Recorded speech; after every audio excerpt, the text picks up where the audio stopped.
Well, Philip, on Afghanistan, first of all, Joe Biden there sort of celebrating the fact that for the first time in 20 years, the United States is not at war. He says they're going to use the resources that they were focused on in Afghanistan to build a better future. What did you make of what he had to say about sort of that end of the military intervention period? Do you think he's going to have persuaded many people in the room that the US did the right thing, given how controversial that withdrawal was? There's no possibility that Joe Biden is going to do a mea culpa on his handling of the US withdrawal from Afghanistan. There are many questions, of course, that still remain without answers as to how they miscalculated the arrival or the possibility of the arrival of the Taliban in power in Afghanistan so quickly. Of course, the original plan was to leave the country in the hands of the US-backed government in Afghanistan. Of course, that didn't happen with the Taliban taking power before the US left. So a lot of criticism of the way Joe Biden handled that and why he wanted to withdraw the US troops in the first place when they weren't really fighting a war. They were helping forces on the ground there to increase security in the country. And of course, the withdrawal of the US has precipitated the Taliban to power. Of course, now Joe Biden is saying, well, that is over. For the first time, I am standing here at the United Nations where the US is not fighting a war. We have brought back all our equipment. Keen to underline the fact that it's not a question now of sending forces in to fight a military war. The US is fighting a war against terrorism via cybercrime, via increased inquiries into terrorism and planning terrorist attacks, but quite keen to underline that if there are any terrorist attacks, be they overseas or, as he said, in our own backyard, the US will react very strongly when it feels that the United States is under attack. And before we heard from Joe Biden there, Philip, you and I had been discussing the possibility that he would talk about this submarine deal, which has been agreed with Australia, with Britain and with his United States. It's a very controversial deal. It's upset a lot of people here in France. He sort of talked around that issue, didn't he? Let's have a listen to what Joe Biden had to say about that Indo-Pacific relationship.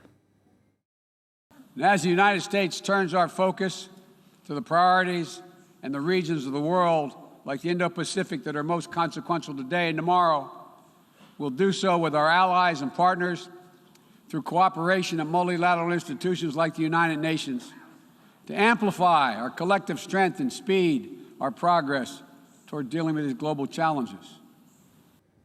And Philip, Joe Biden there talking about working with allies, but he didn't directly touch upon the fact that he has really angered his French counterparts over that deal in the Indo-Pacific. Do you think that he will have calmed any minds here in Paris? He didn't directly touch on any of the things that we thought that he might. I think the feeling in Paris was that he probably would not bring that subject up directly in front of the United Nations because there are many global issues that the United States is facing and wants to underline.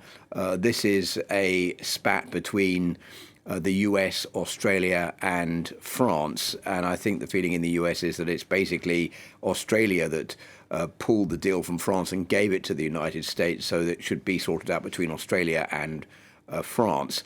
He did say that the US was keen on building a partnership with its allies, and a renewed relationship with the EU and with the Quad Group. The Quad Group is India, Japan, Australia and the United States. So you're right, there was some reference to that, but no direct reference to the fact that the United States has now taken this submarine contract away from France. Let's talk about COVID-19, because Joe Biden said one of the priorities now, Philip, for the whole world was to end the pandemic. And I thought it was interesting because he talked about the efforts that the United States have engaged in through the COVAX scheme to send vaccines around the world. He spoke just an hour or so after Antonio Guterres, the Secretary General of the United Nations, said far more needs to be done to send vaccines around the world. Joe Biden then said the US is going to make more commitments on distribution of vaccines. So he's perhaps trying to improve that inequity a little, isn't he? I think the US is trying to put itself in the position of being a world leader on fighting COVID. At the beginning of his speech, Joe Biden said that there were 4.5 million deaths from COVID, and the common grief that everybody is feeling from that could become a common ability to work together to fight against COVID. I think that's the way that Joe Biden is seeing this, that it is a world problem. And he said that the world bullets and machine guns and soldiers going into areas is not the solution that's going to fight COVID, and it's not going to fight climate change either. So there needs to be a more global effort to do that, and come up with some quite interesting figures. $16 billion has been spent on fighting COVID so far, and 160 million doses have been shipped to over 100 countries as part of the COVAX situation. And he said, wherever we can send a COVID vaccine, quoting a nurse that he'd spoken to, this will give a dose of hope to somebody around the world. So very determined Joe Biden to do as much as he possibly can as President of the United States to make sure that the COVID-19 pandemic is brought under control as quickly as possible, but calling for the international community to play the game as well and to do as much as it can, because he says the United States can't fight this battle on its own. Indeed. Philip Turle, thank you very much indeed.